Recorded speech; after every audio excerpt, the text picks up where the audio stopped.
السلام علیکم ورحمۃ اللہ وبرکاتہ۔ کن مبارکن۔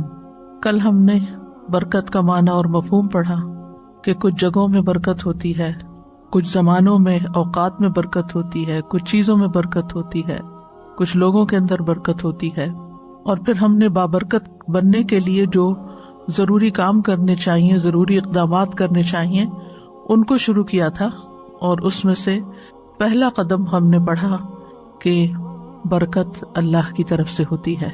آج ہم انشاءاللہ شروع کریں گے کہ اللہ تعالیٰ کسی انسان میں کس طرح برکت پیدا کر دیتا ہے۔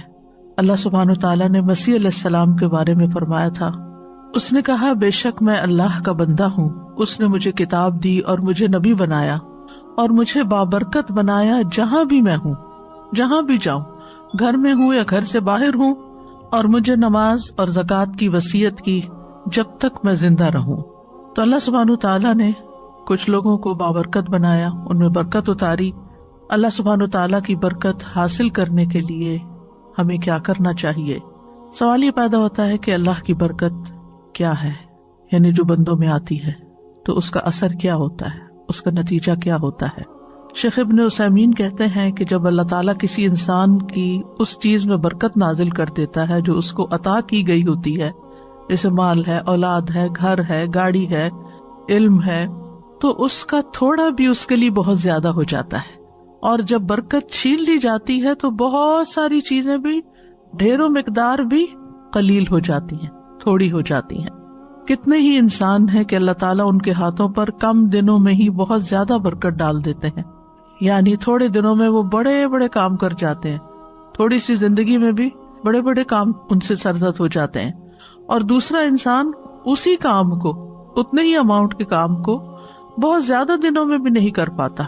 کتنے ہی انسان ایسے ہیں کہ ان کے پاس دولت کم ہوتی ہے لیکن وہ اپنے گھر میں خوشحال ہوتے ہیں کیونکہ اللہ نے ان کے مال میں برکت ڈال دی ہوتی ہے، اور کتنے ہی لوگ ایسے ہیں جن کے پاس ملینز ہوتے ہیں لیکن وہ خوش نہیں ہوتے، ان کی ضروریات پوری ہی نہیں ہوتی۔ اس بارے میں مجھے کسی نے قصہ سنایا کہ ایک امام صاحب تھے، ان کی تھوڑی سی تنخواہ تھی، تو ان سے کسی نے پوچھا کہ تم اتنے کم پیسوں میں کیسے گزارا کرتے ہو؟ ان کا کہ الحمدللہ ہمارا گزارا ہو جاتا ہے اور میں اس پر اللہ کا بڑا شکر گزار ہوں۔ میں ایک چھوٹی سی مثال دیتا ہوں کہ پچھلے 18 سال سے میرے گھر کا ایک بلب بھی فیوز نہیں ہوا، ایک لائٹ بھی خراب نہیں۔ اس کو برکت کہتے ہیں کہ آپ کا پیسہ ضائع نہیں ہوتا، نقصان میں نہیں جاتا، بیماری میں نہیں جاتا، ٹوٹ پھوٹ میں نہیں جاتا۔ اور کچھ لوگ ہیں کہ ان کے پاس بہت ہے لیکن اسی حساب سے نکلتا بھی ویسے ہی ہے، اور زیادہ بھی پورا نہیں پڑتا، کمی کا ہی شکار رہتے ہیں، کمی کو روتے رہتے ہیں۔ تو کئی چیزوں میں برکت ہوتی ہے، مثلاً علم میں برکت۔ جس شخص کو اللہ تعالیٰ علم میں برکت عطا کرتے ہیں وہ علم کے اعتبار سے مبارک ہوتا ہے، تو وہ جس مجلس میں بھی بیٹھتا ہے لوگ اس کے علم سے فائدہ اٹھاتے ہیں، اور اسی طرح اس شخص کے اندر بھی علم کو پہنچانے کا شوق ہوتا ہے، وہ ہر طریقے سے علم کو نشر کرتا ہے، علم کو عام کرتا ہے۔ اور اس کی مثال ہمارے سابقہ علماء ہے کہ کس طرح انہوں نے بغیر بجلی کے، بغیر رات کی روشنی کے، یعنی لالٹینوں میں دیے جلا کے، اور بعض اوقات جیسے امام بخاری کا آتا ہے کہ چاندنی راتوں میں کتاب التاریخ لکھی جو رجال کی تاریخ تھی، اور بھی علماء نے بڑی بڑی کتابیں لکھی۔ تو اس کی بنیادی وجہ کیا تھی؟ مثلا امام بخاری کو ہم لیں تو ہمیں یوں نظر آتا ہے کہ جیسے ان کے عمل میں اخلاص تھا، جس کی وجہ سے آپ دیکھیں کہ ان کی کتاب کو اللہ کی کتاب کے بعد سب سے صحیح ترین کتاب مانا گیا، اس پر علماء امت کا اتفاق ہے۔ اور پھر اتنے 100 سال بعد آج بھی مسلمانوں کے گھروں کی بھی زینت ہے اور لائبریریوں کی بھی، اور لوگ اس کو پڑھتے ہیں۔ تو جب انسان کسی کام میں خلوص اختیار کرتا ہے، اللہ کے لیے کرتا ہے، تو اللہ تعالیٰ اس کے کام کو اس کے مرنے کے بعد بھی باقی رکھتا ہے۔ اسی طرح انسان کے اخلاق میں برکت کیا ہوتی ہے کہ انسان فراخ دل ہوتا ہے، سچا ہوتا ہے، نرم مزاج ہوتا ہے، اور لوگ اس کے اخلاق کی تعریف کرتے ہیں، جو اس سے ملتا ہے خوش ہو جاتا ہے۔ اسی طرح انسان کے چھوٹے چھوٹے کاموں میں بھی برکت ہو جاتی ہے، اس کے اعمال کے نتائج کے اعتبار سے۔ بعض اوقات انسان ایک چھوٹی سی ایفرٹ کرتا ہے، چھوٹا سا مشورہ کسی کو دے دیتا ہے کہ اچھا تم یہ کاروبار کر لو، وہ بچہ اس کاروبار میں لگ جاتا ہے اور وہ بہت کامیاب ہو جاتا ہے، اب اس شخص نے تو ایک چھوٹا سا مشورہ دیا، لیکن خلوص کے ساتھ دیا، خیرخواہی کے ساتھ دیا، محبت کے ساتھ دیا، اور وہ اتنا فلرش کر گیا اور اس سے اتنے سارے لوگوں کو فائدہ پہنچا۔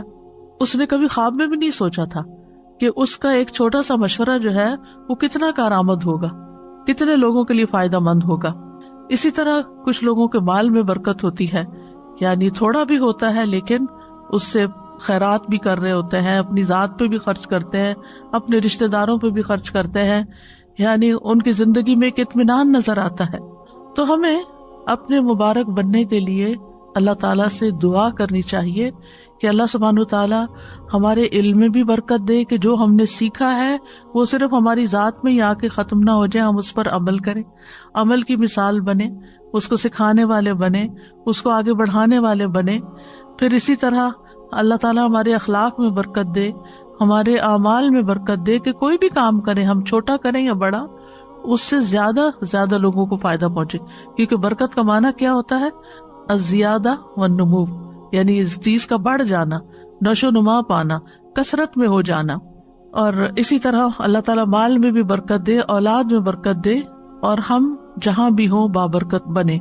بابرکت بننے کے لیے انسان کو توحید اختیار کرنی چاہیے، یعنی اللہ سبحانہ تعالیٰ سے خالص تعلق رکھنا چاہیے، اور اس کے لیے ہمیں اللہ سبحانہ تعالیٰ کے نام اور ان کی صفات جو ہیں صرف ان کو جاننا ہی نہیں چاہیے، ان کے ساتھ we should live with them، یعنی ہم جب اللہ تعالیٰ کے بارے میں سوچیں، اللہ تعالیٰ کے بارے میں گمان کریں، تو ہم اپنے مختلف کاموں کے ساتھ اللہ کی ان صفات کو یاد کریں۔ مثلاً اگر ہم کھانا کھا رہے ہیں تو ہم کیا سوچیں کہ اللہ رازق ہے، اللہ نے یہ رزق مجھے دیا ہے۔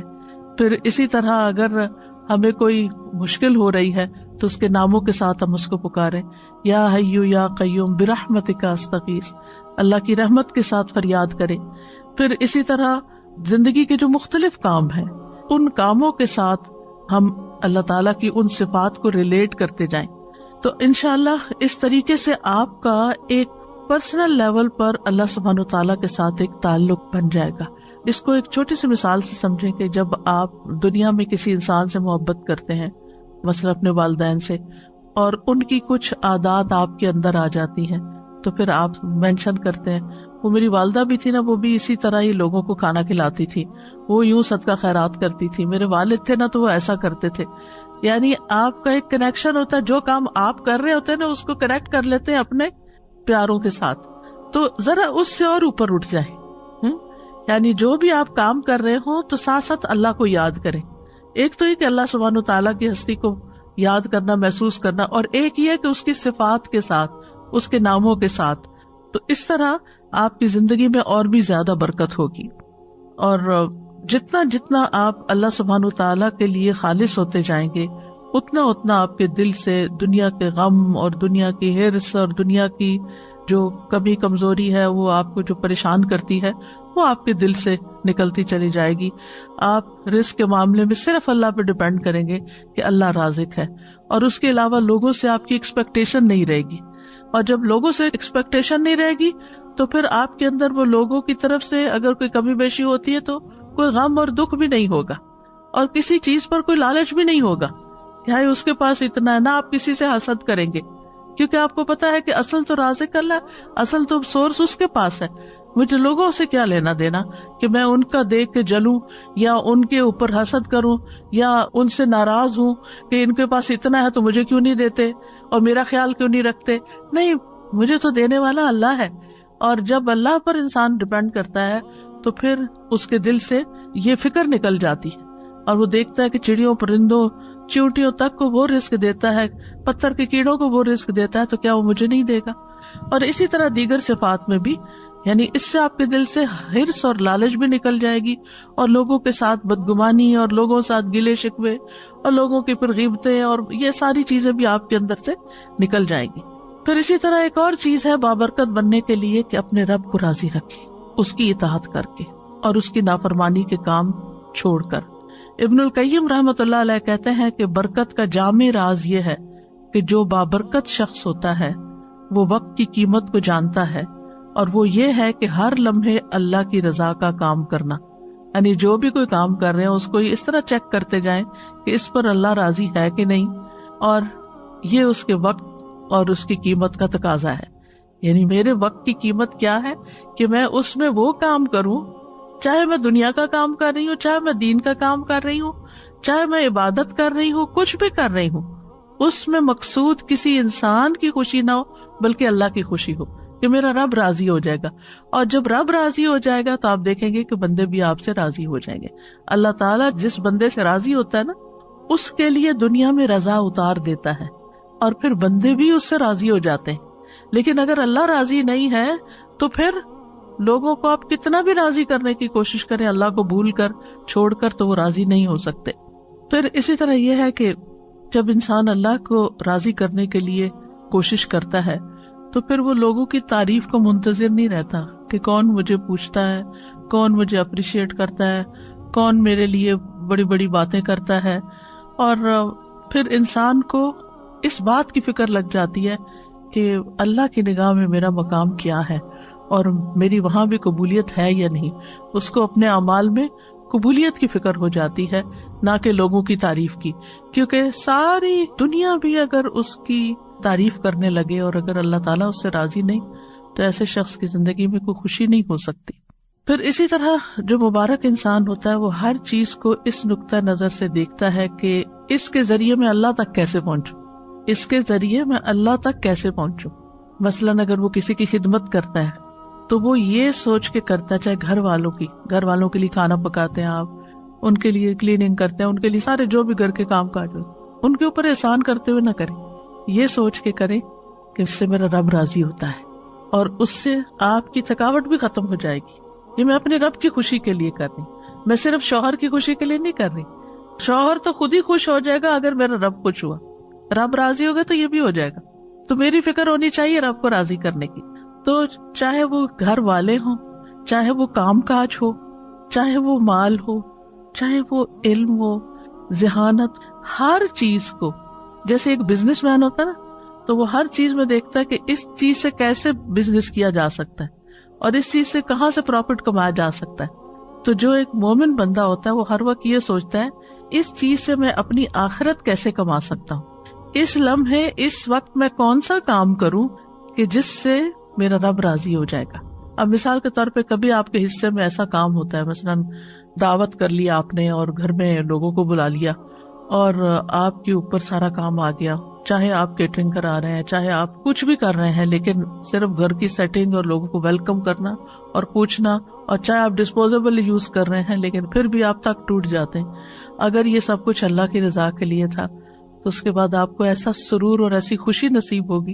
اور اگر لوگوں کی تعریف کے لیے تھا تو آپ کے دماغ میں شیطان یہ خیال ڈالے گا وہ تو شکریہ بھی نہیں بول کے گیا، اس نے تو ایسا میرے ساتھ رویہ کیا اور وہ تو یہ کر رہا تھا. اور وہ جانے کے بعد آپ اور زیادہ ٹوٹیں گے کیونکہ جس مقصد کے لیے آپ نے وہ دعوت کی تھی وہ تو پورا ہی کوئی نہ ہوا. لیکن اگر اللہ کو راضی کرنے کے لیے کہ لوگوں کو کھانا کھلانا ثواب کا کام ہے، لوگوں کو اکٹھا کرنا، ملانا، آپس میں بٹھانا، ان کو ویلکم کرنا، تو آپ دیکھیں گے کہ یہی چیز آپ کے لیے برکتوں کا باعث بن جائے گی اور آپ کے لیے خوشی کا باعث بنے. یعنی گویا دوسرے لفظوں میں قل ان صلاتی و نسکی و محیای و مماتی للہ رب العالمین، یہ بابرکت انسان کا قول ہوتا ہے کہ وہ اللہ کے لیے جیتا اور مرتا ہے اور اپنی ساری ذمہ داریاں صرف اللہ کی رضا کی خاطر پوری کرتا ہے کہ بحیثیت بیوی کے، بحیثیت بیٹی کے، بحیثیت ماں کے، بحیثیت ایک ہمسائی کے، بحیثیت ایک طالب علم کے، بحیثیت ایک ٹیچر کے، میری رسپانسبلٹیز کیا ہیں اور میں ان کو کیوں ادا کروں. اور اگر وہ اللہ کے لیے کرتا ہے، اللہ کو راضی کرنے کے لیے وہ رسپانسبلٹیز پوری کر رہا ہے، تو اللہ سبحانہ و تعالیٰ اس سے جب راضی ہوگا تو اس کے سارے کام درست کر دے گا، اس کی زندگی وقت ہر چیز میں برکت ڈال دے گا. تو مبارک انسان بننے کے لیے کہ جس پہ رب کی برکتیں نازل ہوں، کیا کریں؟ اپنی عادت کے، معمول کے، روٹین کے، ذمہ داریوں کے سارے کام رب کی رضا کے لیے کریں. ایک رب کے لیے ایک ہو جائیں، یعنی ادھر ادھر نہیں، ایک راستہ اختیار کریں اور وہ رب کی رضا کا. تو انشاءاللہ آپ ایک بابرکت انسان بن جائیں گے. پھر بابرکت انسان جو ہوتا ہے وہ اپنے دل کے اوپر کبھی بھروسہ نہیں کرتا، کیونکہ دل الٹ پلٹ ہونے والی چیز ہے. وہ اگر ایمان کی لذت کسی وقت محسوس کر رہا ہے تو اس کو ڈر لگتا ہے کہ کہیں یہ حلاوت مجھ سے چھن نہ جائے، کہیں ایمان کی یہ کیفیت میرے سے دور نہ ہو جائے۔ وہ اپنے دل کی نگرانی کرتا ہے، وہ اپنا محاسبہ کرتا ہے کہ مجھے اپنا ایمان ہر صورت برقرار رکھنا، کیونکہ قرآن مجید میں آتا ہے نا سورۃ الحجرات میں، حبب الیکم الایمان وزینہ فی قلوبکم، اس نے ایمان کو تمہارے دلوں میں محبوب بنا دیا اور اس کو سجا دیا۔ تو وہ اس خوشی کو جو اندر محسوس کرتا ہے ایمان کی، وہ اس کو کسی قیمت پر کھونا نہیں چاہتا اور دل کے پلٹنے سے خوف کھاتا ہے، اور اسی لیے دعا کرتا ہے ربنا لا تزغ قلوبنا بعد اذ ہدیتنا وہب لنا من لدنک رحمہ انک انت الوہاب، اور یا مقلب القلوب ثبت قلبی علی دینک۔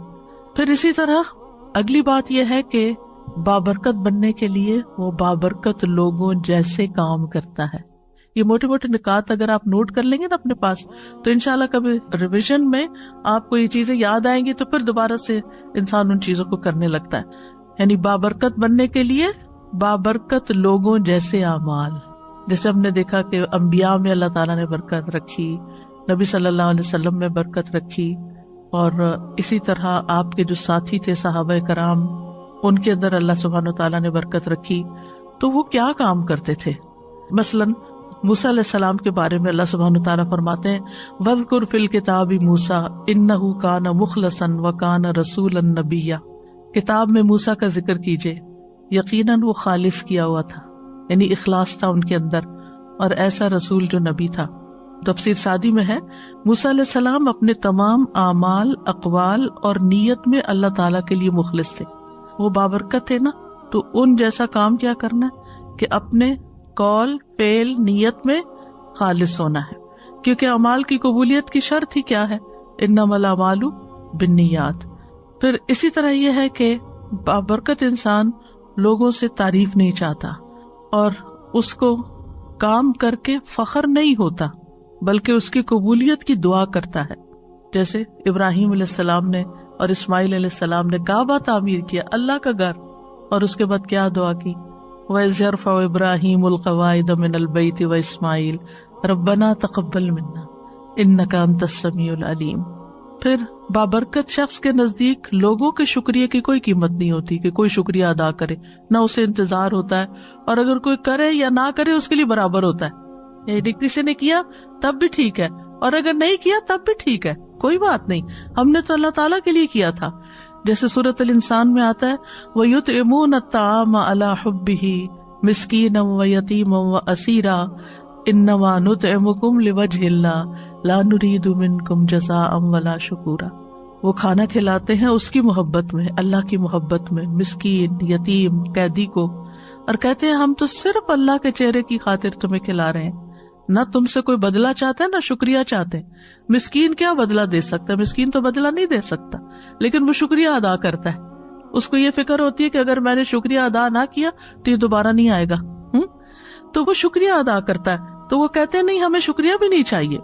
اسی طرح بابرکت انسان جو ہے نا، اس کو لوگوں کے تانوں کی بھی پرواہ نہیں ہوتی، وہ اپنا کام جاری رکھتا ہے، کوئی خوش ہو، کوئی ناراض ہو، کوئی ٹانٹ کرے، کوئی تنقید کرے، کرٹیسائز کرے، کچھ بھی کرے، ملامت کرنے والے کی ملامت سے نہیں ڈرتا، نیک کام کرتے ہوئے اچھا کام کرتے، کیونکہ جو لوگ ملامت سے ڈرتے ہیں وہ کبھی آگے نہیں بڑھ سکتے۔ آپ نے ایک اچھا کام کیا، لوگوں نے باتیں بنائی، اب آپ پیچھے ہی بیٹھ گئے، وہیں ٹھوس ہو گئے کہ لوگ خوشی نہیں ہے میں جو بھی کرتا ہوں، تو آپ کام ہی چھوڑ دیتے۔ نہیں، آپ نے اگر اللہ کی خاطر ایک اچھا کام شروع کیا تھا تو دنیا ادھر سے ادھر ہو جائے، آپ اس کو نہیں چھوڑیں گے، آپ اس کو کرتے رہیں گے، کیونکہ قرآن مجید میں اللہ سبحانہ وتعالیٰ نے ایمان والوں کی کیا صفت بیان کی ہے؟ وَلَا يَخَافُونَ لَوْمَةَ لَائِمٍ، کہ وہ ملامت کرنے والوں کی ملامت سے نہیں ڈرتے۔ ذَلِكَ فَضْلُ اللَّهِ يُؤْتِيهِ مَن يَشَاءُ، یہ اللہ کا فضل ہے، جس کو چاہتا ہے عطا کرتا ہے۔ وَاللَّهُ وَاسِعٌ عَلِيمٌ، اور اللہ وسعت والا، سب کچھ جاننے والا ہے۔ بابرکت انسان نیک اعمال کو اللہ کی توفیق سمجھتا ہے، اللہ کی توفیق سمجھتا ہے کہ یہ اللہ نے مجھے کرنے کا موقع دیا ہے، اور اس پر وہ خوش ہوتا ہے۔ وہ یہ نہیں کہتا کہ یہ میری طاقت ہے، میری ذہانت ہے، میری لیاقت ہے، میری قابلیت ہے، نہیں، یہ تو میرے رب کی عنایت ہے کہ اس نے مجھے ہمت دی۔ میں بیمار بھی ہو سکتا تھا، میں اپاہج بھی ہو سکتا تھا، میں کسی اور کام میں مصروف ہو سکتا تھا، آپ دیکھیں کہ بعض اوقات لوگ اچھے اچھے کام کرنا چاہتے ہیں لیکن ان کے اندر ہمت ہی نہیں ہوتی، بیماری کی وجہ سے یا غم کی وجہ سے یا ڈپریشن کی وجہ سے یا وسائل نہ ہونے کی وجہ سے. اگر اللہ نے آپ کو گاڑی دی ہے، چلانے کی توفیق بھی دی ہے اور اس پر بیٹھ کے آپ جاتے ہیں، اچھے اچھے کام کرتے ہیں، تو یہ اللہ نے آپ کو دیا، اور اس پر اللہ سے راضی ہونا اور اس پر خوش ہونا اور شکر کرنا کہ اللہ تو نے موقع دے دیا کہ میں کسی کے جنازے پہ پہنچ گیا، میں کسی بیمار کی خدمت کے لیے پہنچ گیا، میں کسی کام میں والنٹیئر کرنے کے لیے پہنچ گیا. تو وہ نہ کسی پہ احسان جتاتے، نہ تعریف چاہتے، نہ شکریہ چاہتے ہیں، بلکہ اور شکر گزار ہوتے ہیں کہ میرے رب نے مجھے یہ توفیق عطا کی ہے. اور اسی طرح جیسے کہ ہم دیکھتے ہیں سورۃ ہود میں آتا ہے نا کہ پیغمبر نے کہا کہ میں ان اريد الا الاصلاح ما استطعت، کہ میں تو اصلاح ہی کرنا چاہتا ہوں جتنی میری ہمت ہے. وما توفیقی الا باللہ، مجھے اس کام کی صرف توفیق اللہ ہی دیتا ہے. علیہ توکلت والیہ انیب، اسی پر میرا بھروسہ ہے اور اسی کی طرف میں رجوع کرتا ہوں. اسی لیے جو مبارک انسان ہوتا ہے اس کے منہ پر لا حول ولا قوت الا باللہ ہوتا ہے کہ یہ ساری توفیق اللہ ہی نے مجھے دی ہے. نہ کسی چیز کو پھیرنے کی قوت ہے اور نہ ہی کسی کام کے کرنے کی قوت ہے. لا حول ولا قوت الا باللہ. اور پھر آپ دیکھیں کہ جب اذان کے حی علی الصلاۃ اور حی علی الفلاح کے جواب میں ہم کہتے ہیں لا حول ولا قوت الا باللہ، تو اس کا کیا مطلب ہوتا ہے کہ اللہ ہی کی دی ہوئی توفیق سے ہم نماز کی طرف بڑھ سکتے ہیں، اللہ کی دی ہوئی توفیق سے ہی ہم کامیابی کی طرف بڑھ سکتے ہیں. پانچویں چیز یہ ہے کہ مبارک شخص لوگوں کو خیر پہنچاتا رہتا ہے، لوگوں کو بھی بابرکت بناتا ہے. یعنی وہ صرف اپنے لیے برکتیں نہیں سمیٹتا بلکہ دوسروں کی ہیلپ کرتا ہے کہ وہ بھی مبارک بن جائیں، اور اس کے لیے وہ لوگوں کو خیر کی تعلیم دیتا ہے. ابن القیم رحمہ اللہ کہتے ہیں کہ آدمی کی برکت یہ ہے کہ وہ جہاں بھی ہو خیر کی تعلیم دے، جس کے ساتھ بھی گھل مل کر رہے اس کے ساتھ خیر خواہی کرے، جہاں بھی ہو جس کے ساتھ بھی ہو اس کو خیر کے کام میں لگا دے، اس کو کوئی اچھا مشورہ دے دے، اس کو کسی راہ لگا دے، کوئی اچھی چیز بتا دے، کیونکہ ایسے شخص کے لیے ساری مخلوق دعائیں کرتی ہے. رسول اللہ صلی اللہ علیہ وسلم نے فرمایا اللہ اور اس کے فرشتے اور آسمان اور زمین والے، یہاں تک کہ چیونٹیاں اپنے سوراخ میں اور مچھلیاں اس شخص کے لیے جو نیکی اور بھلائی کی تعلیم دیتا ہے خیر و برکت کی دعائیں کرتی ہیں، خیر و برکت کی دعائیں کرتی ہیں. لا یصلون علی معلم الناس الخیر. اس سے بڑھ کر اور کیا چاہیے؟ یاد رکھیے برکت کے لیے ضروری نہیں ہوتا کہ کام کوانٹٹی میں بہت زیادہ ہو، یہ بھی کر لوں، وہ بھی کر لوں، وہ بھی کر لوں، وہ بھی کر لوں، اور کسی چیز کو بھی کوالٹی کے ساتھ نہ کروں. یہ نہیں ہوتا. برکت میں چھوٹا سا کام بھی جو آپ نے اخلاص کے ساتھ کیا ہے، اچھے طریقے سے کیا ہے، خوبصورتی کے ساتھ کیا ہے، اس کا کہیں زیادہ نتیجہ بڑا نکل سکتا ہے بنسبت اس کے کہ بہت سارے کام کر کے. تو ہماری امی کہتی تھی چگل کے رکھ دیے. پتہ نہیں آپ نے یہ لفظ کبھی سنا کہ نہیں. یعنی چگل کے رکھ دیے مطلب یہ ہے کہ کوئی اس میں کوالٹی نہیں ہے اور کوئی خوبصورتی نہیں اس کے اندر. تو اس لیے جب یہ بات ہوتی ہے نا کہ خیر کی بات بتانے والے کے لیے مچھلیاں دعائیں کرتی ہیں اور ساری چیونٹیاں اور یہ سب دعائیں کرنے لگتے ہیں، اور اگر یہ ساری مخلوق دعائیں کرنے لگے تو پھر ہم کتنے خوش قسمت ہو جائیں. تو آپ اپنے بچوں کے ساتھ کچھ شیئر کر سکتے ہیں، اپنے دوستوں کے ساتھ کچھ شیئر کر سکتے ہیں. مثلاً آپ کو ایک لیکچر آج سنا ہے، اس میں سے صرف ایک بات آپ کو یاد رہے گی، اونلی ون. گھر گئے آپ نے سوچا کیا سن کے، مجھے تو کچھ یاد ہی نہیں آ رہا کیا سنا تھا، تو بس ہاں یہ یاد رہا ہے مجھے مثلاً ایک کوئی بات. تو آپ اپنی بیٹی کو فون کرتے ہیں، اپنے بھائی کو کرتے ہیں، کسی کو کہ آج میں نے یہ اچھی بات سیکھی ہے تو میرا دل چاہ رہا ہے تم سے بھی شیئر کر دوں.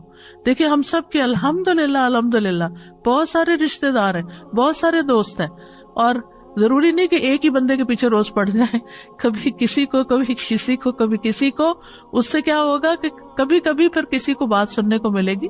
اور اس کے ساتھ اگر الحمدللہ اگر روز بھی موقع اپنے بچوں کو بٹھا کے سکھانے کا ملتا ہے تو انشاءاللہ گھر میں بھی برکت ہوگی، کیونکہ علم کی مجلس جو ہے گھر کے اندر بھی ہو تو وہ ایز اے فیملی بھی اگر آپ بیٹھ کے، چاہے میاں بھی بیٹھ کے دو لوگ پڑھ رہے ہیں کوئی چیز، تو وہاں بھی برکت نازل ہوتی ہے. ابن قیم کہتے ہیں کہ فائدہ پہنچانے والا شخص ہی بابرکت ہوتا ہے. جو چیز سب سے زیادہ فائدہ پہنچاتی ہے وہ سب سے زیادہ بابرکت ہوتی ہے. اور لوگوں میں سے بابرکت انسان وہ ہے جو جہاں بھی جاتا ہے اس سے فائدہ اٹھایا جاتا ہے. سبحان اللہ. ہم نے اس بات کو شیطانی اثر میں کتنا غلط رنگ دیا ہوا ہے کہ لوگ مجھے یوز کرتے ہیں. سبحان اللہ. یعنی کہ میں لوگوں کو یوز نہیں کرنے دوں گی. اللہ کی خاطر یوز ہو جائے تو اس سے بڑی خوش قسمتی کیا ہے. کر لیں یوز آپ کو. آپ اپنی خوش قسمتی سمجھیں کہ آپ کسی کام کے ہیں, آپ فائدہ پہنچا سکتے ہیں. آپ کی جگہ کوئی اور نہیں ہے, وہ آپ ہیں کہ جس سے لوگ فائدہ اٹھاتے ہیں. اس پر اللہ کا شکر ادا کریں اور خوش ہو جائیں. اور سمجھتے ہوئے, بعض اوقات یہ ہوتا ہے نا, لوگ اس میں انڈر لائن مسکرا بھی رہے ہوتے ہیں کہ اچھا اس سے بے وقوف بناؤ اس کو, اور آپ کو سمجھ آ رہی ہوتی ہے کہ یہ آپ کو بے وقوف سمجھ رہے ہیں, تو کوئی بات نہیں, جو مرضی سمجھے. وہ کل میں نے کہا تھا نا کہ اخلاق کے 10 درجوں میں سے 9 جو ہے وہ تغافل سے تعلق رکھتے ہیں. اگنور کرنا, سنی انسنی کر دینا, دل پہ نہ لینا, معاف کر دینا, جانے دینا, جواب نہ دینا. دیکھ گھر میں لڑائی فساد کیوں ہوتا ہے؟ کسی نے ایک چھوٹی سی بات کی, ہم نے اس سے 2 سنائی, وہ لڑائی شروع ہو گئی. اگر کسی نے 1 سنائی ہے, چاہے آپ کو کتنی بھی کڑوی لگی ہے, آپ جواب نہیں دیتے تو لڑائی تو نہیں بڑھے گی, فساد تو نہیں ہوگا. تو اگر دوسرا شخص غلط کر رہا ہے تو آپ بھی اچھا نہیں کر رہے. اس نے آگ لگائی, آپ نے تیل ڈالا, اور اگر آپ نے تیل ڈالا تو نتیجہ کیا نکلا؟ بہت بڑا الاؤ بھڑک اٹھا. لیکن جو شخص سن کے چپ کر جاتا ہے, ادھر سے ادھر نکل جاتا ہے, اگنور کر دیتا ہے, تغافل کر دیتا ہے, جیسے اس کو پتہ ہی نہیں چلا, بے وقوف ہے وہ, تو کیا فرق پڑتا ہے؟ آپ ہیں تو نہیں نا, آپ کو تو اپنا خود پتا ہے کہ آپ نہیں ہیں. لیکن اگر دوسرے کی ناسمجھی ہے تو وہ اس کی ناسمجھی ہے. بعض اوقات لگتا ہے کہ لوگ پھر میرے اوپر چڑھائی نہ کر دیں یا مجھے یہ نہ سمجھیں کہ مجھے کوئی جواب نہیں دینا آتا, تو ہم تابڑ توڑ جواب دیے چلے جاتے ہیں اور بحث کہیں ختم ہی نہیں ہوتی. اور اس میں بعض اوقات پھر ناراضگیاں بھی ہو جاتی ہیں, غصہ بھی ہو جاتا ہے, بد اخلاقی بھی ہو جاتی ہے. تو ہم مبارک تو نہ رہے. ہم کہیں گئے, اس گھر میں لڑ جھگڑ کے نکل آئے, ہم کوئی مبارک انسان ہے؟ کسی کو خوشی دے کر آئے یا کسی کو تکلیف دے کے آئے؟ لیکن بات کہاں سے شروع ہوتی ہے؟ کسی کی چھوٹی سی بات سے. اور بعض اوقات کوئی بیمار ہوتا ہے, کوئی بوڑھا ہوتا ہے, کوئی بچہ ہوتا ہے, کوئی ناسمجھ ہوتا ہے, کوئی بے وقوف ہوتا ہے, وہ تو اپنی بے وقوفی میں کوئی بات کر رہا ہوتا ہے, اور آپ اس سے بڑے بے وقوف بن گئے. آپ نے اس کو سچ سمجھ لیا اور اپنے اوپر لے لیا اور اپنا اتنا بڑا ریئیکشن ظاہر کیا اور کیے کرائے پہ پانی پھیر دیا. کیونکہ ہماری لڑائیاں انہیں لوگوں سے ہوتی ہیں جن کے لیے ہم بہت کچھ کر رہے ہوتے ہیں, جن کے لیے ہم بہت زیادہ کر رہے ہوتے ہیں نا, پھر ہماری کیا توقع ہوتی ہے کہ یہ ہمیں ریٹرن کرے, یہ ہماری عزت تو کریں کم از کم, یہ ہمارا شکریہ تو کریں. اور جب وہ نہیں کرتے, اس کی بجائے کو بات سنا دیتے, پھر تو آپ توبہ ہی کریں کہ نتیجہ کیا نکلے گا. پھر اسی طرح بابرکت انسان کی خوبی کیا ہے کہ وہ دوسروں کو بھی نیک کاموں کی ترغیب دیتا ہے, شوق دلاتا ہے. جیسے اللہ سبحانہ وتعالیٰ فرماتے ہیں قرآن مجید میں, یا ایھا النبی حرض المؤمنین علی القتال, اے نبی مومنوں کو قتال پر ابھاریے, یعنی موٹیویٹ دیم. تو یہ نبی صلی اللہ علیہ وسلم کے زمانے میں تھا, اور آپ بھی اور صحابہ بھی, یعنی کہ لوگوں کو ترغیب دیتے تھے اچھے کاموں کی. لیکن اس کے برعکس مشرکین کے بارے میں قرآن کیا فرماتا ہے؟ کلا بل لا تکرمون الیتیم ولا تحاضون علی طعام المسکین, ہرگز ایسا نہیں, بلکہ تم یتیم کی عزت نہیں کرتے اور نہ تم آپس میں مسکین کو کھانا کھلانے کی ترغیب دیتے ہو, ایک دوسرے کو کہتے نہیں ہو. تو اس کا کیا مطلب ہے کہ ایک وہ ہے کہ جو نیکی کی ترغیب دیتا ہے اور ایک وہ جو نہیں دیتا. تو قرآن نے کنڈیم کیا ہے ان لوگوں کو جو نیک کاموں کی ترغیب نہیں دیتے. سورۃ ماؤن میں کیا آتا ہے؟ ولا یحض علی طعام المسکین, اللہ تعالیٰ اس کو کنڈیم کر رہا ہے کیا کہ وہ مسکین کو کھانا کھلانے کی ترغیب نہیں دیتا, دوسروں کو نہیں کہتا. پھر اسی طرح یہ ہے کہ بعض اوقات ہمارے اپنی وسعت میں کوئی کام کرنا نہیں ہوتا, لیکن ہم دوسرے کو بتا سکتے ہیں کہ دیکھو وہ فلاں جگہ یہ اس کام کی ضرورت ہے, میرے پاس گاڑی نہیں, تم جا سکتی ہو, تم جا کے کر لو. تو آپ نے صرف بتایا.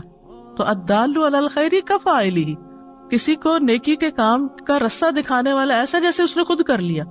اس کی اپنی جینوئن ریزن تھی, کسی وجہ سے نہیں گیا, لیکن اس نے کسی کو فون کر دی.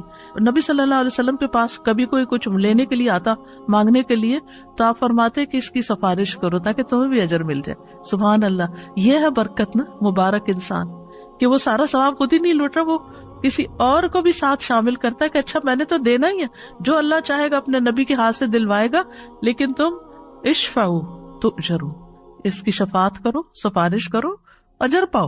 صرف سفارش کر کے تم اجر پا سکتے ہو. اور ہم ہو تو الٹا منع ہی کرتے, اس کو نہ دینا, یہ روز مانگنے آ جاتا ہے. لیکن یہ کہ نبی صلی اللہ علیہ وسلم تو دینے والوں میں سے تھے. اسی طرح نیک کاموں کی طرف دوسروں کی رہنمائی کر دے.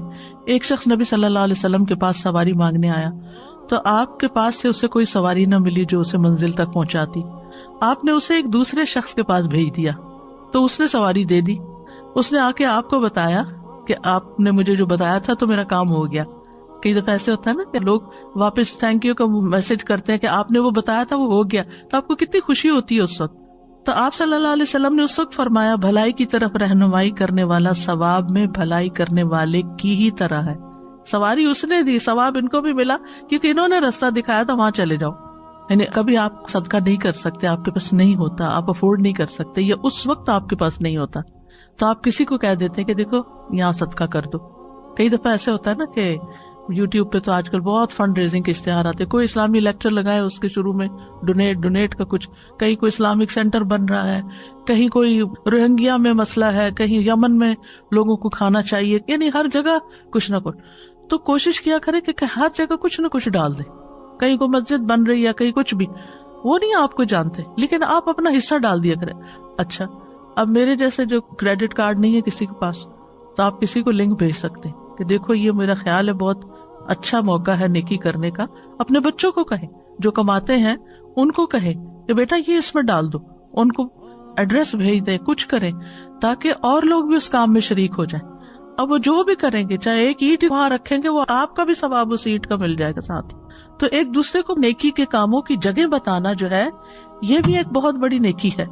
اور خاص طور پر جب اللہ سبحانہ وتعالیٰ نے آپ کو مال عطا کیا ہو تو اس مال کے اثرات آپ کے اپنے اوپر بھی نظر آنے چاہیے, آپ کے لباس میں, کپڑوں میں, رہن سہن میں. اور اس کے علاوہ دائیں بائیں خرچ بھی کریں, رشتہ داروں کو بھی دیں, غریبوں مسکینوں کو بھی دیں, دوست احباب کو بھی دیں. علم ہے تو وہ اسی طرح آپ کے اپنے اوپر عمل نظر آنا چاہیے, اور اس کے علاوہ دائیں بائیں لوگوں کو سکھائیں بھی. اسی طرح اگر کوئی اللہ نے منصب آپ کو دیا ہے, کہیں آپ کی کوئی بات سنی جاتی ہے اور کچھ لوگ آپ سے سفارش کرانے آتے ہیں, تو اس کو یہ نہ کہے کہ یہ تو روز کا ہی کام بن گیا ہے. نہیں, تنگ دل نہ ہو, انہیں کہ شکر ہے اللہ تو نے مجھے اس قابل بنایا کہ میں کسی کا مسئلہ حل کر سکتی. یعنی یہ قابلیت ہر ایک کے اندر نہیں ہوتی, ہر ایک کی کوئی بات نہیں سنتا, لیکن اگر آپ کی کوئی سن لیتا ہے اور آپ کسی کا کام کروا دیتے ہیں تو آپ ایک مبارک انسان ہیں. پھر اسی طرح یہ ہے کہ قرآن مجید میں بھی آتا ہے نا, فَأَمَّا مَا يَنْفَعُ النَّاسَ فَيَمْكُثُ فِي الْأَرْضِ, اور لوگوں میں سب سے بہترین وہ ہے جو لوگوں کو سب سے زیادہ نفع دیتا ہے. یعنی لائن میں سب سے آگے وہ ہوگا قیامت کے دن کہ جو لوگوں کے لیے زیادہ فائدہ مند ہے. ابن عمر کہتے ہیں ایک آدمی نبی صلی اللہ علیہ وسلم کے پاس آیا اور کہا, اللہ کے رسول کون سے لوگ اللہ کو زیادہ پیارے ہیں اور کون سے اعمال اللہ کو زیادہ پسند ہیں؟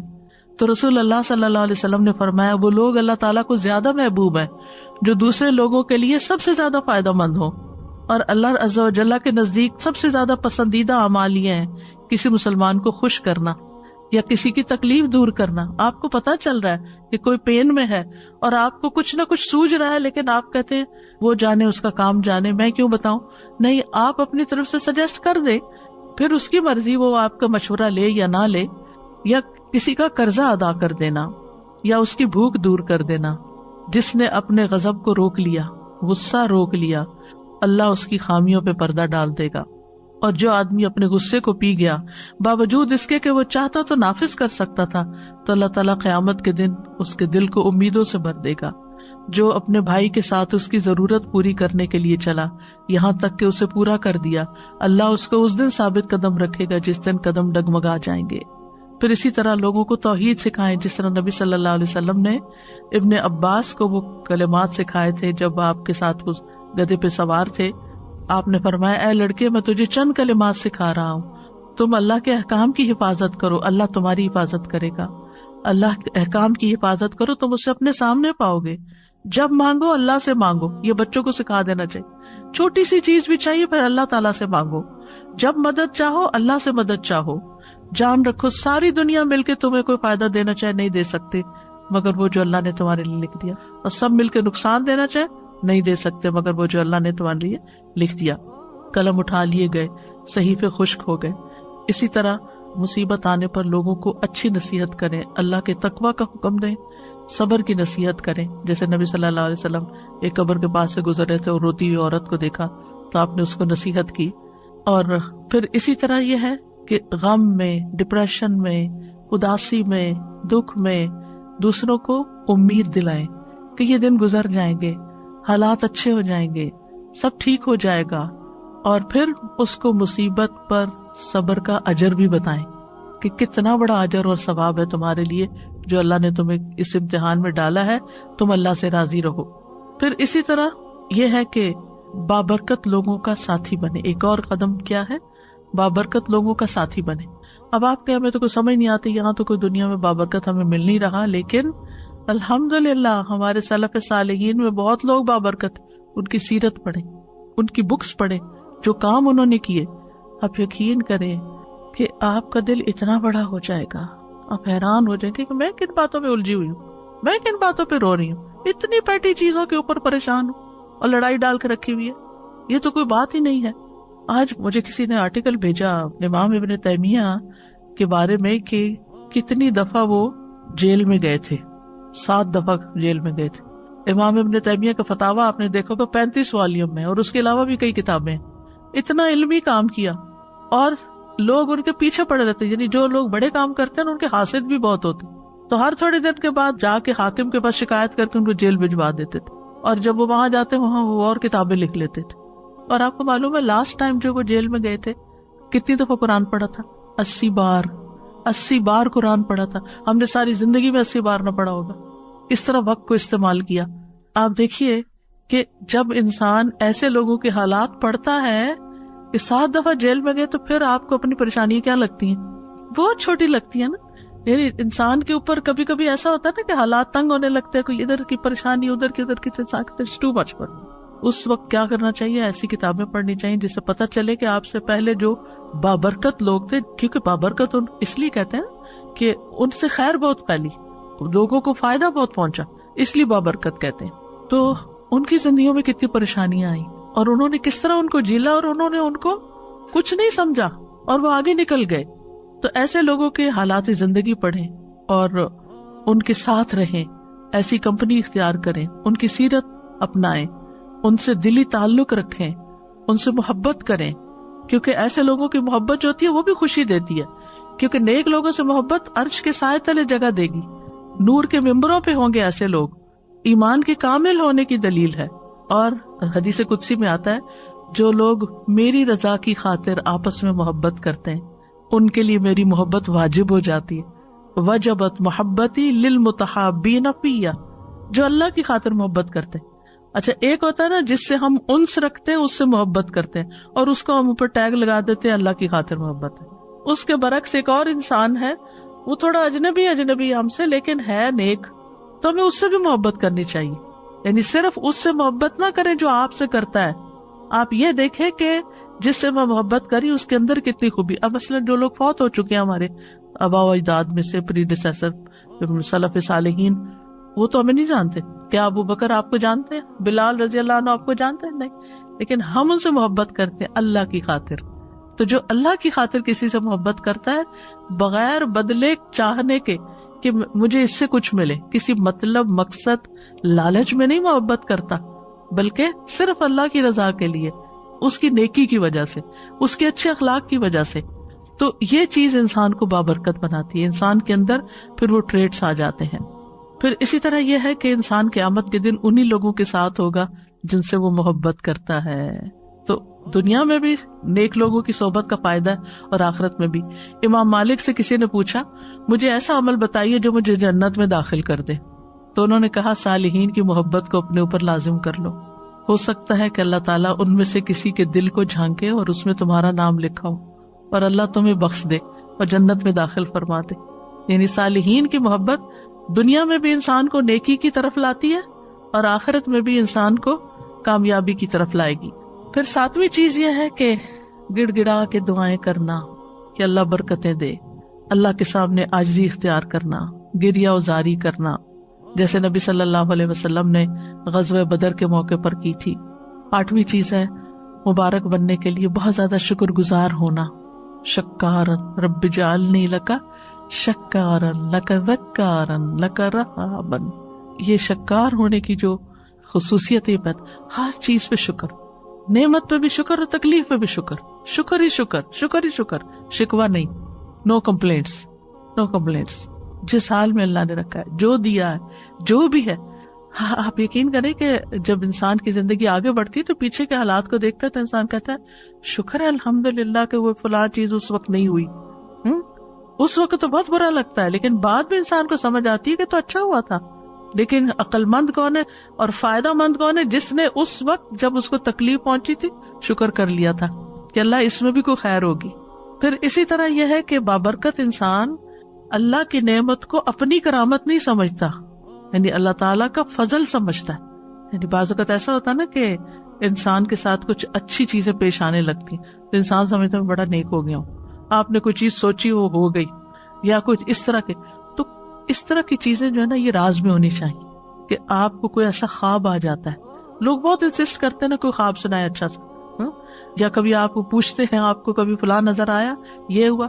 اگر کوئی بھی اللہ نے آپ کو چیز دکھائی ہوئی ہے تو ان چیزوں کو راز میں رکھیں. راز آپ کے اور اللہ سبحانہ وتعالیٰ کے بیچ میں ہو، کیونکہ یہ جو کرامتوں کا اظہار کرنا ہوتا ہے نا، میرے ساتھ یہ بھی ہوا اور یہ بھی ہوا اور یہ بھی، یہ انڈائریکٹلی اپنے آپ کو بڑا ثابت کرنا ہوتا ہے کہ میں اللہ کا بڑا پیارا ہوں، میری قدر کرو. تو اس سے بھی بچنا چاہیے. یعنی اللہ نے اگر آپ کے اوپر کوئی فضل کیا ہے، کوئی انعام کیا ہے، تو اس پر شکر ادا کریں، نہ کہ اس کو اپنی کرامت سمجھے. پھر اسی طرح یہ ہے کہ برکت کو بڑھانے کے اسباب کیا ہے، یعنی برکتیں کیسے بڑھیں. خلاصہ کر دیتی ہوں. سب سے پہلی چیز ہے ایمان اور تقویٰ. اللہ تعالیٰ فرماتے ہیں سورۃ الاعراف 96 میں، اور اگر واقعی بستیوں والے ایمان لے آتے اور تقویٰ اختیار کرتے تو ہم ضرور ان پر آسمان اور زمین سے بہت سی برکتیں کھول دیتے، لیکن انہوں نے جھٹلایا تو ہم نے انہیں اس کی وجہ سے پکڑ لیا جو وہ کمائی کرتے تھے. تو ایمان اور تقویٰ برکتیں لانے کا سبب ہے. پھر قرآن کی قرأت اور اس پر تدبر اور عمل، یہ برکت کا سبب ہے. سورۃ صاد میں اللہ تعالیٰ فرماتے ہیں جو کتاب ہم نے آپ کی طرف نازل کی ہے بڑی برکت والی ہے تاکہ لوگ اس کی آیات میں غور و فکر کریں اور اہل عقل اس سے سبق حاصل کریں. ویکینڈ پہ تدبر کی کلاس ہوتی ہے تو اس کو جوائن کر لیں، چاہے آن لائن کریں یا یہاں آ جایا کریں. لیکن یہ کہ قرآن کو غور و فکر سے پڑھنا، ڈیپتھ میں پڑھنا، توجہ سے پڑھنا، یہ بھی برکت لانے کا ذریعہ ہے.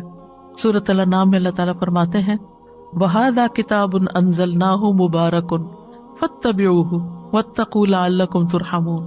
اور یہ ایک کتاب ہے جسے ہم نے نازل کیا ہے، بڑی برکت والی ہے، بس اس کی پیروی کرو، یعنی اس کو فالو کرو، اس پہ عمل کرو اور تقویٰ اختیار کرو تاکہ تم پہ رحم کیا جائے. پھر قرآن کے اوپر عمل کے نتیجے میں اعمال میں برکت ہو جاتی ہے، یعنی ہمارے کاموں میں برکت ہو جاتی ہے. اللہ سبحانہ وتعالیٰ سورۃ المائدہ میں فرماتے ہیں وَلَوْ أَنَّهُمْ أَقَامُوا التَّوْرَاةَ وَالْإِنْجِيلَ وَمَا أُنزِلَ إِلَيْهِمْ مِنْ رَبِّهِمْ لَأَكَلُوا مِنْ فَوْقِهِمْ وَمِنْ تَحْتِ أَرْجُلِهِمْ. اگر وہ واقعی تورات اور انجیل کی پابندی کرتے اور اس کی جو ان کی طرف ان کے رب کی طرف سے نازل کیا گیا تو یقیناً وہ اپنے اوپر سے اور اپنے پاؤں کے نیچے سے کھاتے، یعنی اتنی برکتیں ان پر نازل ہوتی. پھر خاص طور پر سورۃ البقرہ پڑھنا، یعنی اس کی ایک روٹین بنا لیں. اس کا یہ مطلب نہیں خالی سورۃ البقرہ ہی پڑھتے رہے اور باقی قرآن نہیں پڑھیں. سارا قرآن بابرکت ہے، لیکن سورۃ البقرہ کی خاص خصوصیت بیان کی گئی. اس کا پڑھنا باعث برکت ہے اور اس کا چھوڑنا باعث حسرت ہے، اور جادوگر اس کے اوپر قابو نہیں پا سکتے. پھر اسی طرح برکتوں کی دعائیں دینا. نبی صلی اللہ علیہ وسلم جب کسی کی شادی ہوتی تو اس کو مبارکباد دیتے، بارک اللہ لکا بارک علیکا وجمع بینکما فی خیر. اللہ تمہیں برکت دے، تم پہ اپنی برکت نازل فرمائے اور تم دونوں کو خیر کے ساتھ اکٹھا رکھے. بچہ پیدا ہو تب برکت کی دعا، کسی کا کھانا کھائیں کھلائیں، یعنی ہر وقت ان کے اندر برکتوں کی دعا. اور اسی طرح سلام جو ہے السلام علیکم ورحمۃ اللہ وبرکاتہ، تحیتم مبارکتم. پھر اسی طرح خرید و فروخت میں سچائی اختیار کرنا. خرید و فروخت میں سچائی یعنی فیئر ڈیلنگ بزنس کے اندر، تو اس میں انشاءاللہ جو بھی پروفٹ ہوگا تھوڑا یا زیادہ اس میں برکت ہو جائے گی. اسی طرح جو ڈیوٹی آپ کی ہو، کام ہو، جاب ہو، اس کو صحیح طور پر انجام دینا، تو اس کی آمدنی میں آپ کے لیے برکت ہو جائے گی. پھر اسی طرح دن کے پہلے حصے میں کام کرنا، صبح کے وقت وہ برکت والا وقت ہے، اور اس وقت اس کے لیے دعا ہے اللہم بارک لی امتی فی بکورہا. پھر اپنے اوقات کو منظم کرنا، یعنی ہیپیزرڈ کام نہیں کرنا، کبھی یہ کر لیا کبھی وہ کر لیا. نہیں، اس سے برکت نہیں ہوتی. پھر تمام معاملات میں سنت پر عمل کرنا، اللہ سبحانہ تعالیٰ پر توکل کرنا، پھر اسی طرح لوگوں سے نہ مانگنا، پھر خرچ کرنا اور صدقہ کرنا. وما انفقتم من شیء فهو یخلفہ، یہ برکت ہو جائے گی. وہو خیر الرازقین، جو کچھ بھی تم خرچ کرتے ہو وہ اس کی جگہ تمہیں اور دے دیتا ہے، اور وہی سب سے بہتر رازق ہے. اللہ تعالیٰ فرماتے ہیں یا ابن آدم انفق علیک، اے ابن آدم خرچ کرو، میں تم پہ خرچ کروں گا. اس کے برعکس حرام مال سے بچنا یہ بھی برکت کا ذریعہ ہے. یمحق اللہ الربا ویربی الصدقات، اللہ سبحانہ وتعالیٰ سود کو مٹاتا ہے اور صدقات کو بڑھاتا ہے. سود کی ڈیلنگ جہاں بھی ہوگی وہاں سے برکتیں ختم ہو جائیں گی اور انسان اسی کے چکر میں پڑا رہے گا. اور اکثر ایسے دیکھا گیا ہے کہ جو لوگ سود کے کاروبار میں الجھے ہوئے ہوں، بعض اوقات ان کے گھروں میں ایسی ایسی بیماریاں یا دلوں میں سکون کا نہ ہونا، اور افسوس یہ ہے کہ لوگوں کے دلوں سے آہستہ آہستہ اس برائی کا برا ہونا ہی نکل گیا ہے کہ یہ کوئی برائی بھی ہے، اور یہ کہہ کے خود کو دھوکہ دیتے رہتے ہیں کہ بہت سارے لوگ یہی کچھ کر رہے ہیں، ہم کون سے اکیلے ہیں. لیکن یہ ہے کہ حلال کی برکت اور ہے اور حرام سے برکت ختم ہو جاتی ہے. پھر نعمتوں پر شکر گزاری، لئن شکرتم لأزیدنکم، شکر کرو گے اور زیادہ ملے، برکت ہو جائے گی. پھر فرائض کی ادائیگی، صلہ رحمی، جس شخص کو یہ بات پسند ہو، اس کی عمر میں برکت ہو اور رزق میں اضافہ ہو جائے، اسے چاہیے کہ اپنے والدین کے ساتھ نیکی کرے اور صلہ رحمی کیا کرے. پھر استغفار پر ہمیشگی، وَقُلْتُ اسْتَغْفِرُوا رَبَّكُمْ إِنَّهُ كَانَ غَفَّارًا يُرْسِلِ السَّمَاءَ عَلَيْكُمْ مِدْرَارًا، برکتیں ہوں گی، آسمان سے نازل ہوگی، بارشیں ہوں گی استغفار کی کثرت سے، اللہ کا ذکر. پھر اسی طرح کھانے پینے میں ان چیزوں کا استعمال جن میں برکت بتائی گئی ہے، جیسے زیتون ہے. رسول اللہ صلی اللہ علیہ وسلم نے فرمایا زیتون کھاؤ اور اس کو لگاؤ، بے شک یہ مبارک درخت ہے. کلونجی، آپ نے فرمایا یہ کلونجی ہر بیماری کی دوا ہے سوائے موت کے، اس کو حبۃ البرکہ بھی کہا گیا ہے، برکت والا دانہ. پھر شہد، قرآن نے اس پر گواہی دی کہ فیہ شفاء للناس، اس میں لوگوں کے لیے شفا ہے. پھر زمزم، رسول اللہ صلی اللہ علیہ وسلم نے فرمایا روئے زمین پر سب سے بہترین پانی زمزم ہے، بھوکے کے لیے کھانا اور بیمار کے لیے شفا ہے. بارش کا پانی، ونزلنا من السماء ماء مبارک، مثلا اگر کوئی بیمار ہے تھوڑا سا شہد لے، تھوڑا سا بارش کا پانی اس میں ڈالیں اور تھوڑا زمزم ڈالیں تو اس کو ملا کے آپ اس کو پلائیں تو آپ دیکھیں کتنی ساری برکتیں اکٹھی ہو جائیں گی، تو اللہ تعالیٰ شفا دے گا. پھر سحری کھانا، جو روزہ رکھتے ہیں تھوڑا بھی کھا لے تو دن گزر جاتا ہے، ورنہ ہر تھوڑی دیر کے بعد بھوک لگ جاتی. تسحروا فإن فی السحور برکہ، وہ برکت والا کھانا ہے، اور وہ ظاہر برکت والا ہے تو غذا بھی بنے گا، شفا بھی بنے گا. پھر اسی طرح بکری میں برکت ہے، رسول اللہ صلی اللہ علیہ وسلم نے فرمایا بکریاں رکھو کہ ان میں برکت ہے. اب یہاں تو آپ نہیں رکھ سکتے، لیکن یہ کہ غریبوں کو لے کے دے سکتے. بیک ہوم آپ کے اگر کوئی رشتہ دار گاؤں وغیرہ میں رہتے ہیں تو ان کو بکریاں لے کر دیں، وہ پالیں اور ان سے آگے آگے نسل بڑھے. خاص طور پر دودھ دینے والی بکری اگر لے کے صدقہ کرے تو بہت بڑا ثواب ہے. جب حدیث پڑھتی ہوں تو سوچتی ہوں کہ یہ جلدی سے کر لوں اور پھر ذہن سے نکل جاتا ہے، نوٹ ہی کر کے لینا چاہیے. اور بکریوں کی برکت آپ دیکھیں کہ بکری سال میں 1 یا 2 بچے جنتی ہے ایک وقت میں. اس کے برکت کتا جو ہے وہ سال میں 6-7 بچے تک جن دیتا ہے، لیکن کتوں کی تعداد دیکھیں اور بکریوں کی تعداد دیکھیں، بکریوں سے جو فائدہ پہنچتا ہے وہ مخلوق، تو یہ برکت کیوں نظر آتی ہے نا. پھر گھوڑے میں برکت، رسول اللہ صلی اللہ علیہ وسلم نے فرمایا گھوڑے کی پیشانی میں برکت بندھی ہوئی ہے. پھر اوقات میں برکت، لیلۃ القدر ہے، رات کا آخری حصہ ہے. پھر جگہوں میں برکت. پھر برکت سے محرومی کی وجوہات کیا ہوتی ہیں؟ اللہ کی خاطر کام نہ کرنا. ابن قیم کہتے ہیں جو چیز اللہ کی رضا کے لیے نہ ہو اس کی برکت چھین لی جاتی ہے. یعنی اگر آپ دکھاوے کے کام کر رہے ہیں تو برکت نہیں ہوگی. گناہ اور نافرمانیاں برکت سے محرومی کا باعث ہیں. پھر نعمتوں کی ناشکری اور ناقدری، اس سے بے برکتی ہوتی ہے، اور ہمیں برکت کے حصول کی دعائیں بھی کرنی چاہیے. اللہم الف بین قلوبنا واصلح ذات بیننا واہدنا سبل السلام ونجنا من الظلمات الى النور وجنبنا الفواحش ما ظہر منها وما بطن وبارک لنا فی اسماعنا وابصارنا وقلوبنا وازواجنا وذریاتنا. کتنی خوبصورت دعا ہے. اے اللہ تو برکت ڈال، کس میں؟ ہمارے کانوں میں، ہماری آنکھوں میں، ہمارے دلوں میں، ہمارے ازواج میں، ہمارے بچوں میں، اور ہماری توبہ قبول فرما. پھر اسی طرح اللہ تعالیٰ کی برکت اور رحمت کا سوال جو ہر روز ہم دعائے قنوت میں کرتے ہیں. پھر اسی طرح یہ ہے کہ یہ جو دعا ہے اللہم اقسم لنا من خشیتک ما تحول به بیننا وبین معصیتک، اس میں بھی آتا ہے نا اللہم متعنا باسماعنا وابصارنا وقواتنا وابقیتنا، جب تک ہم زندہ ہوں، واجعلہ وارث منا، یعنی ہمارے وارث بھی بنا دے، بعد میں بھی اس سے فائدہ ہو لوگوں کو. ایک اور دعا آپ کرتے تھے اللہم متعنی بسمعی وبصری واجعلہم الوارث منی وانصرنی علی من یظلمنی وخذ منہ بصاری، اے اللہ مجھے میری سماعت اور بصارت سے فائدہ دے اور انہیں میرا وارث کر دے، اور جو مجھ پر ظلم کرے اس کے خلاف میری مدد فرما اور اس سے میرا بدلہ لے لے، اور دوسروں کو بھی برکت کی دعائیں کرے. یعنی اور کچھ نہیں تو بارک اللہ فیک اپنی عادت بنا لیں.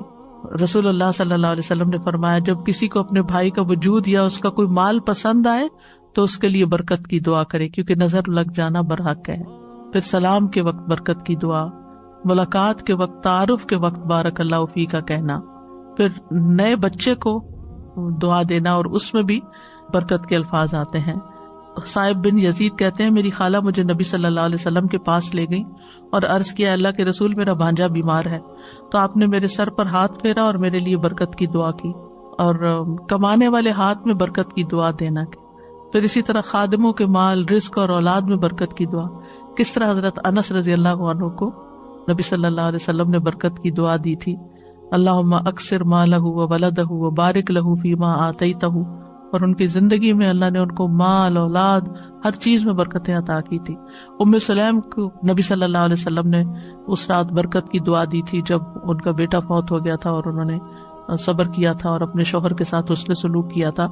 تو کہتے ہیں کہ ان کا جو بیٹا پیدا ہوا اس کے آگے 10 بیٹے پیدا ہوئے، 10 کے 10 عالم تھے جن سے بے پناہ لوگ فائدہ اٹھاتے تھے صرف ایک عورت کے صبر کی وجہ سے. تو صبر کرنا اور حسن سلوک کرنا کتنی بڑی خیر لاتا ہے. اور اس کے برعکس اگر بیٹا فوت ہو گیا اور رونا دھونا اور شکوے شکایتیں، ہاتھ کیا آئے گا؟ کچھ بھی نہیں، جو ہے وہ بھی چلا جائے گا بے برکتی. تو ام سلیم کا واقعہ جو ہے وہ بہت بڑی مثال ہے ہمارے لیے کہ کس طرح انہوں نے اپنے شوہر کی خاطر مدارت کی، اور بچہ گھر میں پڑا تھا، فوت ہو چکا تھا. ایک ماں کا دل کیسا ہوتا ہے، دوسرے بھی پسیج جاتے ہیں جب کوئی ایسی خبر سنتے ہیں، لیکن یہ کہ جو اللہ کی خاطر صبر کرتے ہیں پھر اللہ سبحانہ وتعالیٰ ان کو تھام لیتا ہے اور ان کی زندگیوں میں اور اولادوں میں بھی برکت عطا کرتا ہے. اچھا، اصل میں نا بابرکت ہونے کی ضرورت کیوں ہے؟ یہ زندگی ہے بہت چھوٹی سی، تھوڑے دن کے لیے ہم یہاں اس دنیا میں، اور اب ہم اتنی ساری گزار چکے ہیں، آگے پتہ نہیں کتنے دن زندہ ہیں. تو جتنی بھی ہمارے پاس زندگی ہے نا، تھوڑا سا بھی وقت ہے نا، تو مقصد کیا ہے یہ ٹاپک کرنے کا کہ یا اللہ اس ہمارے تھوڑے سے وقت میں بھی ہم سے اتنے اچھے اچھے کام لے لے اور اتنی ساری نیکیاں ہم کر جائیں کہ وہ جنت کے اعلیٰ درجات اور تیرا قرب ہمیں نصیب. یہ مقصد ہے. یعنی ورنہ یہ مقصد نہیں ہے کہ اللہ ہمیں دنیا میں اور مال دے دے اور اولاد دے دے، ٹھیک ہے وہ بھی برکتیں ہوگی، اور وہ بھی پھر وہ میں نے پیچھے بتایا نا بابرکت انسان ان کو بھی اس نظر سے دیکھتا ہے کہ یہ بچہ میرے لیے کیسے صدقہ جاریہ بنے، اور یہ مال کیسے صدقہ جاریہ بنے، اور یہ میرا گھر کیسے میرے لیے صدقہ جاریہ بنے.